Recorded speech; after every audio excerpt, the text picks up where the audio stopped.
बिस्मिल्लाहिर्रहमानिर्रहीम। ASI airport security force में seats आई थी जिनका एग्ज़ाम हुआ है कल 8 अप्रैल को। 50 नंबर का ये पेपर था, 50 ही एमसीक्यूज थे। 60 मिनट दिए गए थे इसे सॉल्व करने के लिए। तो पेपर हमारे पास आ गया है, उसे ज़रा डिस्कस करते हैं ताकि आप लोग अपनी वर्किंग भी कर सकें और नेक्स्ट किसी एग्ज़ाम में अगर ये सवाल आए तो आपको उनका सही आंसर भी पता होना चाहिए। शुरू करता हूँ मैं। पहले इंग्लिश का पोर्शन था, 10 के करीब क्वेश्चन पहले जो थे इंग्लिश के थे इसमें, जिसमें सिनोनिम थे, एंटोनिम थे और इसी तरह से फ्रेज थे एक दो इडियम में से। जिसमें पहले देखें क्वेश्चन नंबर जो 1 था हमारे पास, वो था एंटोनिम ऑफ विकेरियस। विकेरियस का एंटोनिम पूछा गया था। तो विकेरियस जो होता है इसका मतलब होता है इनडायरेक्ट, सेकंड हैंड। जबकि इसका एंटोनिम पूछा गया था तो वो बनेगा हमारे पास डायरेक्ट। डायरेक्ट इसका सही आंसर है। उसके बाद हमारे पास एंटोनिम ऑफ टिकलिश का पूछा हुआ है। टिकलिश बेसिकली आपने सुना होगा, टिकलिंग का लफ्ज यूज किया जाता है, गुदगुदाना किसी को। तो टिकलिश का एंटोनिम पूछा गया है। प्रिकली इसका सिनोनिम है, ट्रायंग भी नहीं बनता, स्टेबल बनता है। आप इसे कह लेंगे टिकलिश जो होता है सेंसिटिव। जो लोग सेंसिटिव होते हैं उन्हें ज्यादा गुदगुदी होती है, तो वहां से उसका एंटोनिम पूछा हुआ स्टेबल, इसका बेहतर रहेगा। उसके बाद इडियम पूछा गया था वूल गैदरिंग। तो वूल गैदरिंग जो होता है हमारे पास, इसका इडियम है, इसका मतलब पूछा गया है। तो डे ड्रीमिंग कह लें इसे आप, मैगी नेशन कह लें इसे आप, मैगिनेशन। तो वूल गैदरिंग का मतलब होता है कि दिन में ख्वाब देखते रहना, ख्याली पुलाव पकाते रहना। वो जो शेख चिल्ली साहब थे, जिस तरह वो कहानियां दिमाग में, ये कर लूंगा वो कर लूंगा, बहुत सारे हमारे नौजवान भी अभी ये कर रहे होते हैं वूल गैदरिंग। तो इसका इडियम का मतलब पूछा हुआ था ड्रीमिंग कह लें आप इसे, इसका ए ऑप्शन ठीक रहेगा। एमफुल भी नहीं बनता, अलर्ट भी नहीं बनता। ठीक है, आगे चलते हैं जी। नेक्स्ट हमारे पास है अंडर द हारो। अंडर द हारो जो इडियम है इसके बारे में पूछा गया है। हारो को आप सारो से याद रख सकते हैं, हारो सारो, उदास, गमगीन। तो इसका जो आंसर है बेहतर वो एंजाइटी हो सकता है, ये इसका ऑप्शन सी ठीक होगा। आगे हमारे पास if you had not dash me I would have been in great trouble. तो ये हमारे पास कंडीशनल सेंटेंसेस में से थर्ड कंडीशनल बनेगा ये। तो हेल्प्ड आएगा हमारे पास यहाँ, if you had not helped, had के बाद वर्ब की तीसरी फॉर्म लगती है। ठीक है, helped me I would have been in great trouble. ठीक है, आगे हमारे पास the dispute can easily be settled between you and dash. You and me आएगा बेटा हमारे पास, यहाँ ऑब्जेक्टिव केस लगेगा। जिस तरह से यहाँ देखे ना, नॉट हेल्प्ड मी आया हुआ है यहाँ भी, तो यहाँ हमारे पास ऑब्जेक्टिव केस लगेगा, क्योंकि ये ऑब्जेक्टिव की जगह पे, ऑब्जेक्ट की जगह पे ये आए हुए हैं। ठीक है, तो इसका मी आंसर ठीक होगा। आगे चलते हैं। सिनोनिम पूछा हुआ प्रिस्टाइन का। प्रिस्टाइन होता है पुराना, कदीम। इसका जो सिनोनिम है वो ओरिजिनल बनेगा, ओरिजिनल। ठीक है, इसका आंसर। सिनोनिम आप पूछा हुआ है एक्सोनरेट। एक्सोनरेट जो होता है हमारे पास, इसका सही जो आंसर बनेगा वो अब्सॉल्व बनेगा। अब्सॉल्व का मतलब भी यही बरी करना होता है, किसी को आजाद, मतलब किसी जुर्म से बरी कर देना। ठीक है, तो अब्सॉल्व इसका जो आंसर बी है ये ठीक रहेगा। Who won the FIFA world cup 2022। तो 2022 का जो फीफा वर्ल्ड कप है किसने जीता? अर्जेंटीना ने जीता। करंट जो चैंपियन है फुटबॉल का वो कौन है? अर्जेंटीना है। मेसी आपको बताया जीत के ले गया था। अर्जेंटीना में बड़ा इस्तकबाल हुआ था उसका, ये कतर में हुआ था लास्ट। ठीक है, इंडस वाटर ट्रीटी के बारे में पूछा गया, इंडिया और पाकिस्तान के दरमियान में किसने करवाई थी? वर्ल्ड बैंक ने करवाई थी 1960 में, सिंतास मुआहिदा जिसे हम कहते हैं। It is nothing dash but pride, it is nothing else but pride, इधर और नीदर का कोई सेंस नहीं बनता यहाँ पे। इट इज नथिंग एल्स, कुछ भी नहीं है, बट प्राइड, बल्कि गरूर के, फखर के। His proposal fill out for dash of support, ये फ्रेज है, फिल आउट फॉर नीड होता है, फिल आउट फॉर नीड होता है, नीड ऑफ सपोर्ट बाकी बनते नहीं हैं। Coined the name United nation, तो एफडी रोजवेल्ट ने 1941 में इसका नाम तजवीज किया था यूएनओ का, बनी जाके 45 में थी 45 में, तो एफडी रोजवेल्ट साहब थे, इन्होंने इसका नाम तजवीज किया था मीटिंग में। चर्चिल भी था, चर्चिल ब्रिटानिया का उस वक्त प्राइम मिनिस्टर था। ट्राइगिवली जो है ये इसका यूएनओ का पहला सेक्रेटरी जनरल था। ठीक हो गया जी। Most abundant metal in earth crust, तभी उसने चक्कर दिया है। तो अर्थ क्रस्ट में सबसे ज्यादा ऑक्सीजन है 40% के करीब, फिर हमारे पास सिलिकॉन है 28% के करीब, फिर हमारे पास एल्यूमिनियम है। जो ऑक्सीजन है और सिलिकॉन है ये मेटल में नहीं है, जो एल्यूमिनियम है वो मेटल में है। तो सबसे ज्यादा जो धातु पाई जाती है अर्थ क्रस्ट में वो एल्यूमिनियम है, तकरीबन 8% के करीब है। उसके बाद फिर आयरन है ये वाला 5%। तो उसने पूछा most abundant metal in earth crust, तो एल्यूमिनियम है इस ऑप्शन में है ही नहीं, तो नन ऑफ दिस को ठीक करेंगे, नन ऑफ दिस यहाँ पे ठीक होगा क्योंकि एल्यूमिनियम का ऑप्शन ही नहीं है। हाँ, अगर वो पूछता कि विच ऑफ द फॉलोइंग, इनमें से कौन सी धातु सबसे ज्यादा पाई जाती है अर्थ क्रस्ट में, फिर हम आयरन की तरफ जा सकते थे। ठीक है, term of OIC secretary general की जो टर्म होती है वो 5 साल होती है, कंटिन्यूअसली 2 टर्म अवेल कर सकता है वो 2 बार।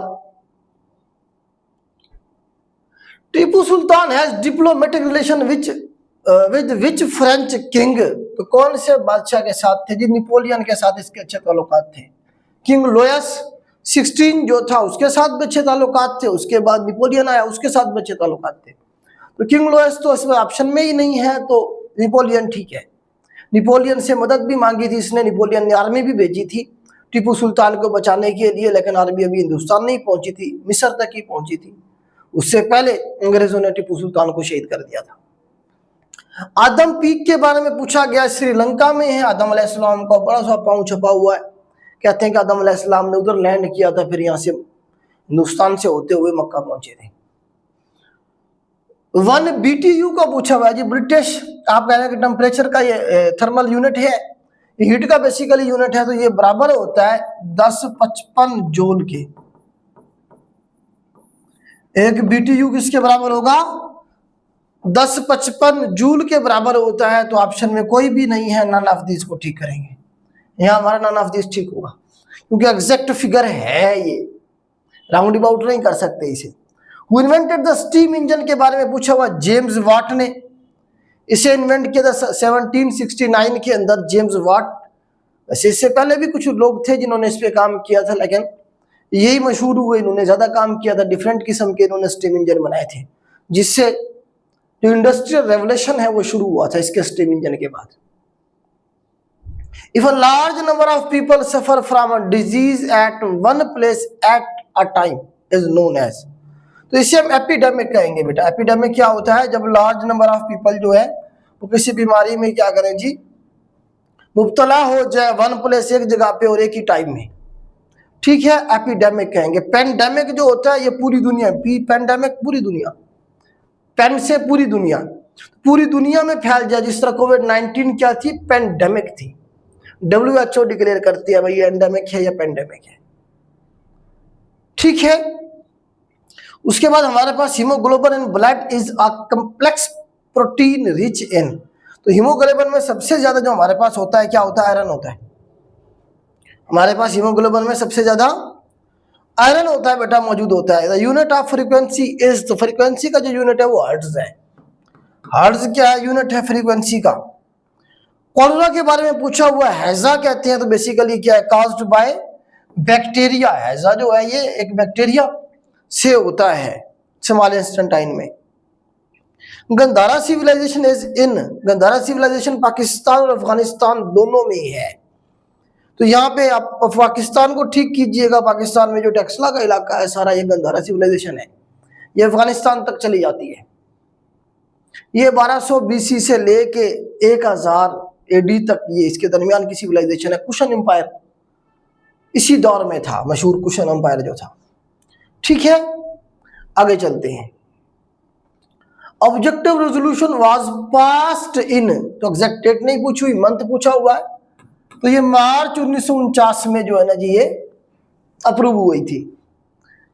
Identify the viceroy who made August offer 1940, तो अगस्त ऑफर जब 1940 में आई तो मैंने पढ़ाया हुए हैं ये मैक्सिमम सवाल आपको। तो लॉर्ड लिनलिथगो बैठा हुआ था 1940 में, जिसको क्या सबसे लंबा, मैंने ये भी बताया था आपको कि सबसे लंबा टेन्योर जो है वो लॉर्ड लिनलिथगो का था सारे वायसराय में।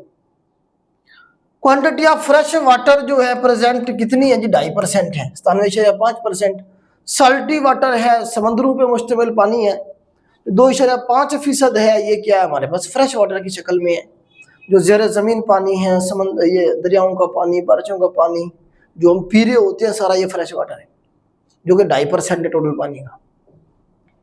शेप ऑफ आवर मिल्की वे, हमारी मिल्की वे की शेप पूछी गई है तो वो स्पाइरल है, स्पाइरल करवाया ये भी मैंने आपको। The name of daughter of Quaid Azam, तो कायद आजम की बेटी का नाम पूछा गया, दीना जिना था जी, दीना जिना।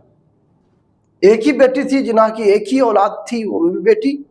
और दीना जिना जिसका नाम था रत्ती बाई की ये बेटी थी। 2 बार हिंदुस्तान आई है, बस आखिरी दफा 2004 में आई थी, 2017 में इसकी डेथ हो गई है। इसके जो नवासी हैं जिना साहब के, वो इंडिया के बड़े बिजनेसमैन में से। ठीक है, इंडिया की नेशनलिटी ली थी, ये पाकिस्तान नहीं आए थे। Which city of Punjab is known for handicraft, glazed pottery and camel skin? तो ये जो है ना जी आप देखें कि मुल्तान जो है मशहूर है मिट्टी के बर्तनों के हवाले से, ब्लू पोट्री के हवाले से, और जो कैमल स्किन के जो चीज़ें हैं वो जो बन रही हैं उसके लिए मुल्तान मशहूर है। 1962 कॉन्स्टिट्यूशन के बारे में पूछा हुआ है जी ये, इसमें इलेक्शन जो हुए थे इनडायरेक्ट हुए थे। 80,000 इलेक्टोरल कॉलेजेस बनाए गए थे, BD मेंबर्स की तरह, यूनियन काउंसिलर जिस तरह होते हैं वैसे उन्होंने फिर सदर को वोट किया था, डायरेक्ट अवाम ने वोट नहीं किया था, तो इनडायरेक्ट इलेक्शन थे ये। आगा खान यूनिवर्सिटी के बारे में पूछा गया है तो ये 1983 के अंदर बनी थी। नॉन ऑफ दिस ठीक होगा, पाकिस्तान की पहली प्राइवेट यूनिवर्सिटी थी। 1983 ऑप्शन में ही नहीं है। नेक्स्ट है जो हमारे पास Delhi pact was sign between Nehru and Liaquat Ali Khan. Basically Liaquat Nehru pact के बारे में इसने पूछा हुआ। देखिए थोड़ा सा स्टार्टिंग क्या करें, ये निकल गया वैसे 1955 में, भाई लियाकत तो फौत हो गया था 1951 में, लियाकत अली खान को शहीद कर दिया गया था ना। 1916 1928 पाकिस्तान बना ही नहीं है। नेहरू उस वक्त था ही नहीं, नेहरू कोई जानता ही नहीं था, ये वाला नेहरू, वो मोतीलाल नेहरू था इसका बाप, जिसने नेहरू रिपोर्ट दी थी 1928 में। तो ये तो बाद में इस मतलब है कि मशहूर हुआ। तो ये सारे जो ऑप्शन गलत हैं, इसका नन ऑफ दीज आएगा। 1950 में ये मुआहदा हुआ था मिनॉरिटीज के जो राइट्स है उनको लेके। ठीक है, लियाकत नेहरू पैक्ट या इसे दिल्ली पैक्ट कहते हैं, दिल्ली में हुआ था ये। यंगेस्ट माउंटेन का बारे में पूछा गया, ऑलरेडी मैंने करवाया आपको, हिमालय में ये भी करवाया है। 90% क्वेश्चन हमने किए हुए हैं, मैथ्स के भी तकरीबन सारे जो मेथड था मैंने आपको समझाया हुआ था, कोई इसमें नई बात नहीं है। सिर्फ इंग्लिश के जो सैनोनिम एंटोनिम 1-2 हैं वो जो है नए हैं, वो तो हमेशा ही नए होते हैं। हिमालय को यंगेस्ट माउंटेन कहते हैं एज के हिसाब से। इसके अंदर जो ये प्लेट जो है आपकी देखें, हिमालयन प्लेट कह लें इसे, या इंडो एशियन प्लेट कह लें इसे, इंडो ऑस्ट्रेलियन प्लेट भी कह सकते हैं। ये यहाँ ख़त्म हो रही है जहाँ पे ये हिमालय मौजूद है, तो इसमें तब्दीलियाँ हो रही हैं। इसके जो हाइट है वो बढ़ती जा रही है, ये फैलती जा रही है अभी तक। ठीक है, उसके बाद शाह अब्दुल लतीफ भिटाई के बारे में पूछा हुआ है जी, इन्होंने कौन सी लैंग्वेज में अपनी शायरी की। तो पंजाबी, पश्तो, बलोची नहीं, नन ऑफ दीज आएगा इसका भी, क्योंकि इन्होंने सिंधी लैंग्वेज में की थी। ये सिंध से है। बेट शरीफ ये मटियारी में है, सिंध के अंदर मटियारी का इलाका है, वहाँ पे मौजूद है बेट शरीफ। वहां पे इन्होंने जो है ना जी अपनी सूफी बुजुर्ग हैं थे। Number second highest peak K2 जो है किधर है जी, ये कराकरम में है। K से कराकरम है, 2 से सेकंड हाईएस्ट पीक। K2 का मतलब भी ये इंटरव्यू में पूछा जाता है, K2 का मतलब क्या है। K से कराकरम, 2 से second highest peak of the world. तो कराकरम रेंज के अंदर है डायरेक्शन ऑफ हिंदू कश। तो हिंदू कश जो हमारे पास माउंटेन रेंज है, इसकी डायरेक्शन क्या है, नॉर्थ वेस्ट। करवाया बेटा मैंने आपको मैप में सारा ये बना के जो रेंजेस हैं करवाई है सारी। हिंदू कश रेंज नॉर्थ वेस्ट में, नॉर्थ से शुरू होकर वेस्ट की तरफ चली जाती है। What is maximum height of Kirthar range. तो कीर्थर रेंज की जो मैक्सिमम हाइट है बेटा वो हमारे पास देखें, कीर्थर रेंज का जो हाईएस्ट पॉइंट है वो हमारे पास जरदाक भी है। जरदाक जिसकी जो हाइट है वो 2267 मीटर है। तो 2267 का ऑप्शन ही नहीं है, तो 2275 आपका ठीक हो सकता है, ये करीब करीब बनता है। 2150 जो है ये भी कहीं कहीं मिलती है, लेकिन अगर इसे हम ठीक मान लें कि कीर्थर रेंज की हाईएस्ट पीक ये है, तो फिर हम इसे कैसे जस्टिफाई करेंगे जरदाक को। जरदाक पीक जो है हाईएस्ट पीक है किसकी, कीर्थर रेंज की। पूरी रेंज है, एक पहाड़ के साथ दूसरा पहाड़ मिलकर रेंज बना देता है। अब उस रेंज के अंदर आप देखें कि जो हाईएस्ट पीक है वो जरदाक है जिसकी हाइट 2260 या 67 मीटर है। अब उसने पूछा है कि कीर्थर रेंज पूरे की हाईएस्ट मैक्सिमम हाइट कितनी है, तो वही होगी ना जो उसका हाईएस्ट पॉइंट है। बात समझ आ रहे हैं। बहुत सारी वेबसाइट पे ये दिया गया है, लेकिन ये गलत है बनेगा, क्योंकि फिर हम जरदाक को नहीं जस्टिफाई कर सकते। या तो हम जबरदस्ती जरदाक की जो हाइट है वो 2150 मीटर कर दें, फिर तो पॉसिबल है। ठीक है जी, आगे चलते हैं। इबलीस की वजह से शूरा के बारे में पूछा गया जी, किसने लिखी थी जी, इकबाल साहब ने लिखी थी, अल्लामा इकबाल साहब ने। अल्लामा मोहम्मद इकबाल ज्वाइन मुस्लिम लीग, अच्छा इसके बारे में कंट्रोवर्सी है। मुझे जो इसके अथेंटिक सोर्स मिले हैं उसके मुताबिक 1906 है। 1906 में ही जब मुस्लिम लीग बनी थी, ये लंदन में मौजूद थे, तो वहीं पे इन्होंने ज्वाइन किया था। 1908 में फिर ये प्रॉपर इन्होंने वहां पे लंदन जो ब्रांच थी उसके जो ऑर्गेनाइजेशन थी उसकी सीट पे भी इन्होंने ओहदा भी लिया था कोई ना कोई। तो 1906 इसका ठीक है, 1916 भी नहीं बनता, 20 भी नहीं बनता, 23 भी नहीं बनता, नन ऑफ दीज आएगा इसका। मेरे हिसाब से नन ऑफ दीज है, बाकी आपकी मर्जी है जो दिल करता है करने। What percent of 720 is 36। इसने पूछा व्हाट परसेंट, इसी तरह से करेंगे, व्हाट की जगह पे लगाएं x, परसेंट की जगह पे लगाएं 1/100।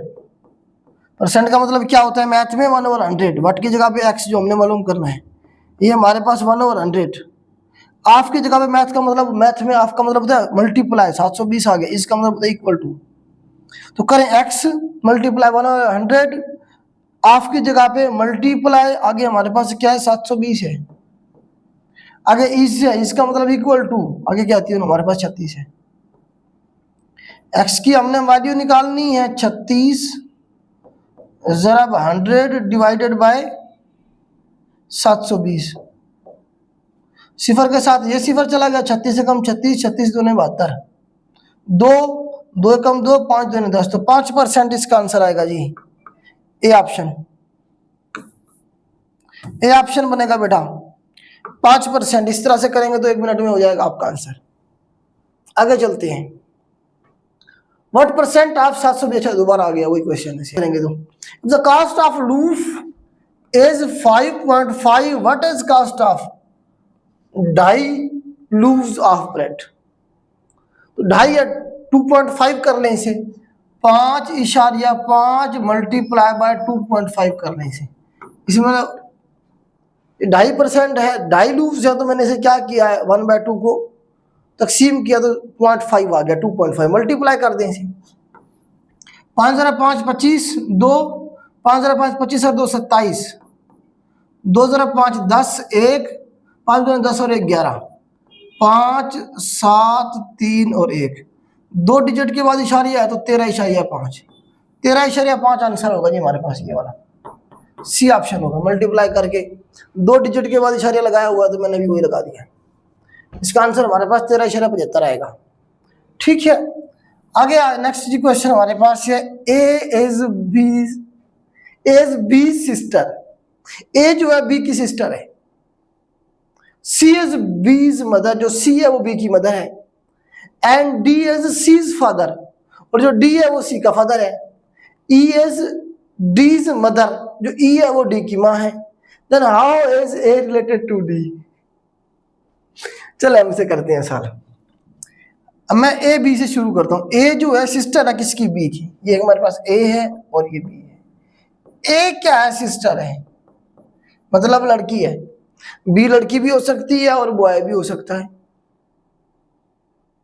जो ए है वो क्या है? ए बी की सिस्टर है। A is B sister.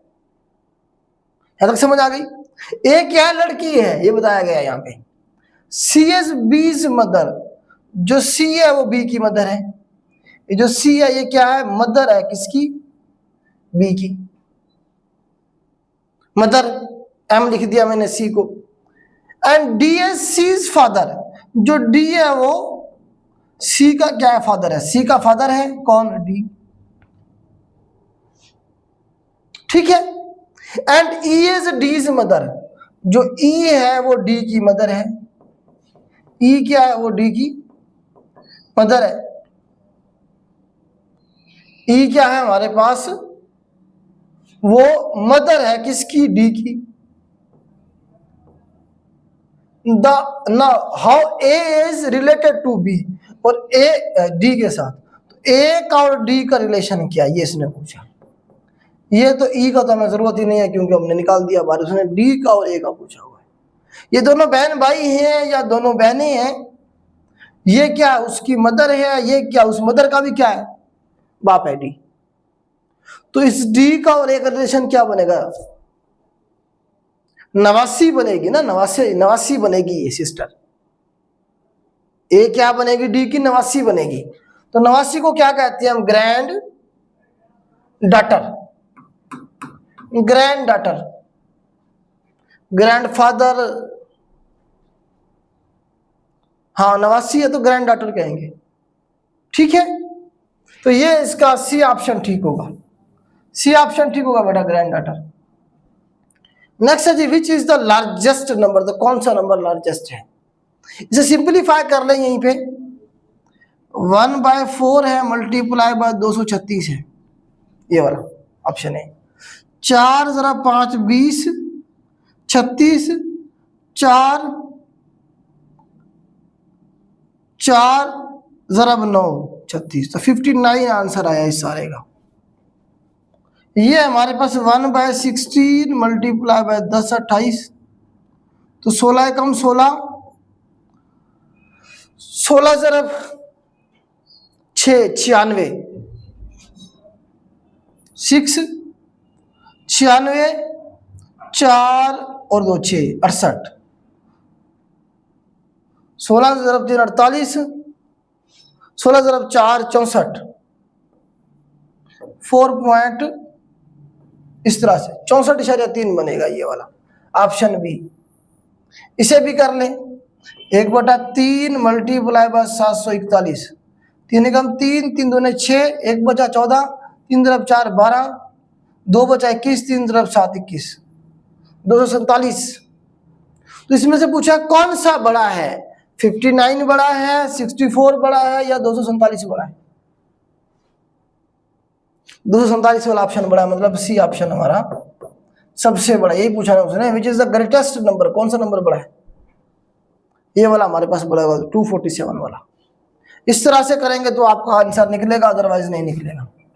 क्योंकि आपको पता है इन पेपर में आपको कैलकुलेटर की इजाजत नहीं होती ले जाने की, आपको ऐसे ही सिंप्लीफाई करना पड़ता है जैसे मैं कर रहा हूं। रफ के लिए जगह दी गई थी एंड पे। नेक्स्ट क्वेश्चन, बैटल ऑफ बदर अक्कर्ड इन, तो बदर जो थी गज़वा बदर 2 हिजरी में हुई थी, जो हमें फुरकान जिसे कहा गया है। उसके बाद 4 पूछा गया, 4 mat weaver can weave 4 mat in 4 days at the same rate, how many mat would be woven by 8 mat weaver? तो इस सवाल के अंदर थोड़ी सी मिस्टेक भी है, मैंने इसे गूगल किया है। जो ऑप्शन दिए गए हैं उनमें से अगर कोई आंसर ठीक बनेगा तो फिर हमारे पास इसमें ऑप्शन में ये होगा woven by 8 mat Weaver in 8 days। अब ये स्टेटमेंट पूरी हुई है। स्टेटमेंट में टाइपिंग में मिस्टेक की है इन्होंने, कोशिश तो की है कहीं से कॉपी करें हम, लेकिन कॉपी करते हुए टाइपिंग के अंदर आधा सवाल ये खा गए, या जानबूझ के अगर इन्होंने छोड़ दिया है, नन ऑफ दिस की तरफ लेके गए हैं बच्चों को, तो कुछ नहीं कहा जा सकता। ये जो सवाल दिया गया है पहले से, इससे अगर हम सॉल्व करें जवाब आएगा नन ऑफ दिस। अगर स्टेटमेंट को इस तरह से पूरा कर लें हम, तो फिर जो है ना इसका आंसर निकल आएगा हमारे पास, इनमें से एक ऑप्शन आ जाएगा। तो ये हमारे पास प्रोपोर्शन का क्वेश्चन बनता है। हमारे पास हमने किस तरह से किए थे प्रोपोर्शन के सवाल, हमने कहा था, मैंने आपको कहा था कि सबसे पहले आपने इक्वल का निशान लगाना है ऐसे, फिर आपने देखना है कि आपने वॉल्यूम क्या करना, हाउ मैनी मैट, कितने मैट बनेंगे।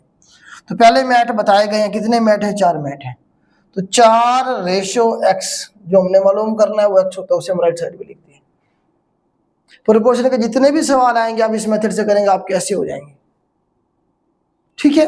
तो 4 मैट थे पहले, अब जी कितने मैट बनेंगे ये बात उसने हमसे पूछी है। अब दोबारा आ जाए जी दूसरी साइड पे, 4 मैट, ये वाला 4 मैट और ये x।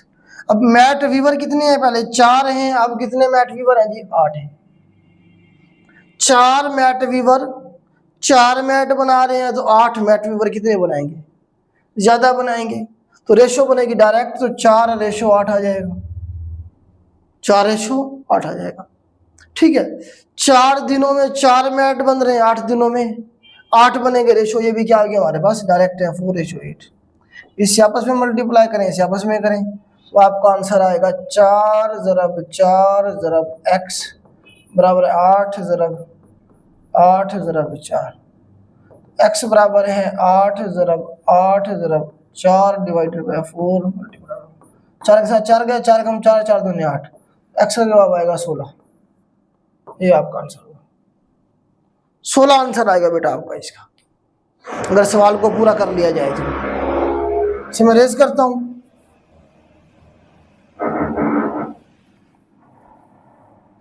नेक्स्ट क्वेश्चन है हमारे पास, सलात इस्तिस्का का पूछा गया है। सलात इस्तिस्का जो होती है, ये बारिश जब ना हो रही उस वक्त पढ़ी जाती है, ड्रॉट, खुश्की के वक्त, ठीक है। बुक रिवील्ड ऑन हजरत दाऊद अलैहिस्सलाम पे कौन सी बुक नाजिल हुई है जी, दाऊद अलैहिस्सलाम पे ज़बूर नाजिल हुई थी, तौरात मूसा अलैहिस्सलाम पे नाजिल हुई, इंजील ईसा अलैहिस्सलाम पे हुई, कुरान पाक नबी पाक सल्लल्लाहु अलैहि वसल्लम पे नाजिल हुई। आखिरी सवाल है जी, 5 men can do a work in 50 days, how long will it take 3 men to complete the work. ये भी वैसे रेशो के हिसाब से होगा, इक्वल का निशान लगाएं सबसे पहले। हाँ जी, क्या मालूम करना है, हाउ लॉन्ग मतलब डेज मालूम करने हैं, पहले डेज कितने हैं, 50 हैं, 50:x आ जाएगा आपका। अब पहले हमारे पास 5 बंदे हैं, वो एक काम को 50 दिनों में कर रहे हैं, अब बंदे हो गए हैं 3, तो 3 क्या उसी काम को 50 दिनों में करेंगे, नहीं, ज्यादा दिनों में करना पड़ेगा, बंदे कम हो गए। इनवर्स रिलेशन है, इनवर्स रिलेशन में हम जगह बदलते हैं 3:5, इस आपस में मल्टीप्लाई करें, इस आपस में करें, 3 × x बराबर है 5 × 50, x बराबर है 50 × 5 तक़सीम 3। इसे जब आप सिंपलीफाई करेंगे जवाब आएगा आपका 83.3। ये आपका आंसर है। तो इनमें से आप देखें कि 83 डेज किसी हद तक आपका ठीक हो सकता है, अदरवाइज आप नन ऑफ दिस की तरफ भी जा सकते हैं, ठीक है। 83.3 जवाब आता है, जबकि यहाँ 83 है, 85 है, 90 है। तो ये बेटा आपका पेपर था ESI का, आज भी पेपर है एक, तो इंशाल्लाह वो आ जाएगा तो वो भी हम आपके साथ शेयर कर देंगे। तो इस तरह से तैयारी करें, जो कॉर्पोरल वाले लोग हैं उनका भी इसी पैटर्न पे होगा पेपर, इसी तरह से इंग्लिश होगी, मैथ भी इसी तरह से होगी, जीके भी ऐसे ही होगा। उम्मीद करता हूँ ये पेपर आपको हम समझा पाए होंगे। आज के लिए इतना ही, अल्लाह हाफिज़।